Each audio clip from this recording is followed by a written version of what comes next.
Hello दोस्तों, स्वागत है आपका आज के वीडियो में। हम बात करेंगे आज टोक्यो ओलंपिक 2020 की समरी के बारे में। इंडिया के पॉइंट ऑफ व्यू से कैसा रहा और क्या क्या इंपॉर्टेंट बातें थी, क्या इंडिया ने कैसा परफॉर्मेंस दिखाया इस टोक्यो ओलंपिक 2020 में। तो आइए शुरू करते हैं आज का वीडियो। सबसे पहले दोस्तों बात करेंगे मेडल टैली की। मेडल टैली में यूनाइटेड स्टेट्स का पहला स्थान रहा, दूसरे पे चाइना, तीसरे पे जापान। और भारत की बात करें तो भारत ने 48th रैंक हासिल की और टोटल 7 मेडल जीते भारत ने इस बार। 1 गोल्ड मेडल, 2 सिल्वर मेडल और 4 ब्रॉन्ज मेडल।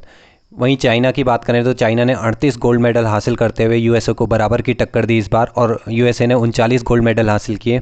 टोटल मेडल देखें तो यूएसए ने 113 मेडल हासिल किए और चाइना ने 88 मेडल हासिल किए।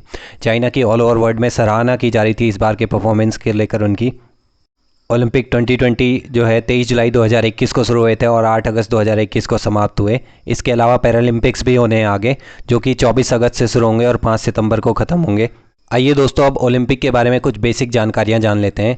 ये चित्र में दिख रही है आपकी 5 रिंगों से, इससे आप वाकिफ़ होंगे। ओलंपिक के झंडे में ये 5 रिंगें बनी होती हैं। वाइट कलर का बैकग्राउंड होता है इन 5 रिंगों का, और ये अपनी अपनी इंपॉर्टेंस होती है इन कलर्स की और रिंग्स की।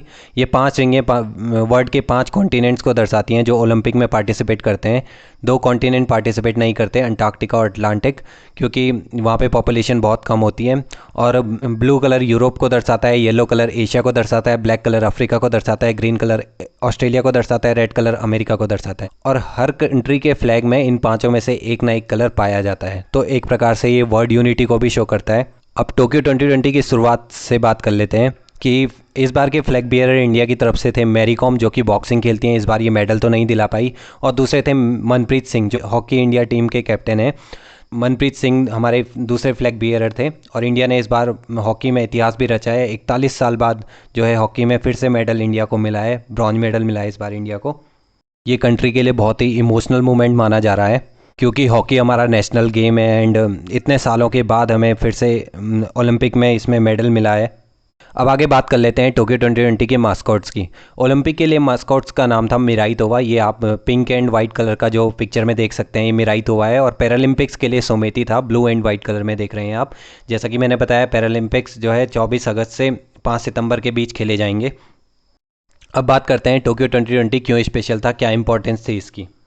सबसे पहले तो टोक्यो 2020 सस्टेनेबल डेवलपमेंट के आइडिया को सपोर्ट करता है। इस बार के पोडियम, ड्रेसेस, मेडल्स और बहुत सारे ऐसे आइटम थे जो रिसाइकल्ड मटेरियल यूज़ करके 2020 टोक्यो में यूज़ किए गए थे।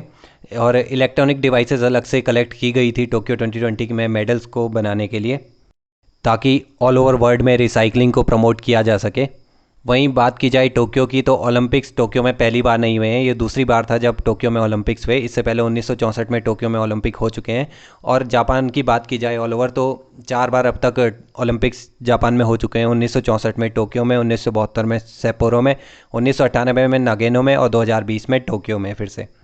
एक और ख़ास बात थी दोस्तों इस बार के ओलंपिक्स में कि इस बार रशिया पार्टिसिपेट नहीं कर रहा था, लेकिन रशिया के जो एथलीट्स थे वो रशियन ओलंपिक कमेटी के अंडर पार्टिसिपेट कर रहे थे। रशिया को कुछ साल पहले जो है कुछ सैंक्शन लगा दिए थे रशिया। ये एक स्टेट बैक डोपिंग एजेंडा चला रहे थे, जिसमें कि इन सामने आया कि रशियन एथलीट्स डोपिंग करते हैं और इनका स्टेट इनको सपोर्ट करता है। ये सब रिपोर्ट्स में इनकी डोपिंग की रिपोर्ट गलत दिखाता है और ओलंपिक कमेटी को भ्रमित करते हैं। इसलिए इस बार रशिया का फ्लैग और नेशनल एंथम दोनों ही टोक्यो 2020 में अलाउड नहीं थे। आपने देखा होगा कि रशियन एथलीट आरओसी का फ्लैग लेके जो है इनिशियल सेरेमनी में दिखे।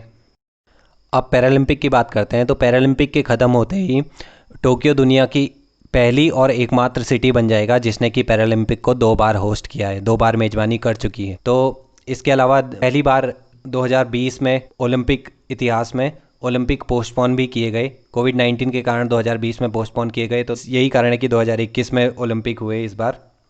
हाँ, इससे पहले 2 बार जरूर कैंसिल जरूर किए जा चुके हैं, पर पोस्टपोन नहीं किए गए थे। 1940 और 1944 के ओलंपिक कैंसिल किए गए थे वर्ल्ड वॉर 2 के चलते। अब इंडिया के परफॉर्मेंस पे नज़र डालते हैं कि क्या क्या इंडिया की तरफ से किस किस ने मेडल जीता। तो इंडिया ने टोटल 7 मेडल जीते, 1 गोल्ड, 2 सिल्वर और 4 ब्रॉन्ज। तो इंडिया का अब तक का ये सबसे बेस्ट परफॉर्मेंस माना जा रहा है। और इससे पहले 2012 में इंडिया ने 6 मेडल जीते थे, 2 सिल्वर और 4 ब्रॉन्ज, और अब की बार 1 गोल्ड एक्स्ट्रा जीता है। तो आइए अब जान लेते हैं इंडिया के मेडलिस्ट को। सबसे पहले बात कर लेते हैं गोल्ड मेडल की। जेवलिन थ्रोअर नीरज चोपड़ा ने इस बार इंडिया को गोल्ड मेडल दिलाकर, फील्ड में पहला गोल्ड मेडल है इंडिया का ये। इस बार नीरज चोपड़ा ने इतिहास रचा है। ये हरियाणा के एक छोटे से विलेज से आते हैं। इनकी ट्रेनिंग यूरोप में हुई थी जेवलिन थ्रो की। सिल्वर मेडलिस्ट की बात करें तो मीराबाई चानू और रवि कुमार दहिया ने रेसलिंग में हमें सिल्वर मेडल दिलाया, और मीराबाई चानू ने हमें वेट लिफ्टिंग में सिल्वर मेडल दिलाया। मीराबाई चानू मणिपुर से आती हैं और रवि कुमार दहिया जो है हरियाणा से बिलोंग करते हैं। हमारे ज़्यादातर जो अवार्ड विनर होते हैं या फिर मेडलिस्ट होते हैं वो हरियाणा से ही होते हैं, स्पोर्ट्स में स्पेशली। इस बार स्पेशल था इंडिया के लिए bronze medal. Bronze medal hockey, India ने ब्रॉन्ज मेडल जीता इस बार मेल टीम ने, जबकि फीमेल टीम 4th पोजीशन पे ख़त्म किया गेम को। बहुत ही अच्छा परफॉर्मेंस दिखाया इंडिया ने हॉकी में इस बार। काफ़ी सालों बाद इंडिया ने मेडल लाया, तो ये कंट्री के लिए बहुत ही इमोशनल मोमेंट था। तो और ब्रॉन्ज मेडलिस्ट में इसके अलावा पीवी सिंधु ने बैडमिंटन में, बजरंग पुनिया में रेसलिंग में, और लोवरीना बोरगोहेन ने बॉक्सिंग में मेडल दिलाया। इस बार मैरी कॉम तो मेडल नहीं दिला पाई, लेकिन लोवलीना बोरगोहेन जो कि असम की हैं, इन्होंने मेडल दिलाया। पीवी सिंधु जो है आंध्र प्रदेश की हैं, और बजरंग पुनिया हरियाणा के विलेज से बिलोंग करते हैं। तो अब नज़र डालते हैं कि इंडिया के लिए क्या क्या पॉजिटिव्स रहे इस ऑल ओवर ओलंपिक में। इंडिया के लिए केवल मेडल के पॉइंट ऑफ व्यू से ही ये ओलंपिक बहुत इंपॉर्टेंट नहीं रहा, बल्कि और इंडिया ने बहुत से ऐसे गेम्स में ऐसा फिनोमिनल परफॉर्मेंस दिखाया है कि आगे हमें अगले ओलंपिक्स में अब उम्मीद रहेगी कि इंडिया अच्छा कर सकता है इन गेम्स में। उन प्लेयर्स को सपोर्ट किया जाएगा जिन्होंने अच्छा परफॉर्मेंस दिखाया है। जैसे कि हम बात करें हॉकी वुमेन, इंडिया ने बहुत अच्छा परफॉर्मेंस दिखाते हुए 4th पोजीशन पे फिनिश किया। इसके अलावा फिनोमिनल अदिति अशोक ने गोल्फ में जो है 4th पोजीशन हासिल की। अदिति अशोक की वर्ल्ड रैंकिंग अभी 200 है, और इन्होंने वर्ल्ड के टॉप रैंकर्स को बहुत अच्छा कंपटीशन दिया, 4थी रैंक हासिल की इस बार।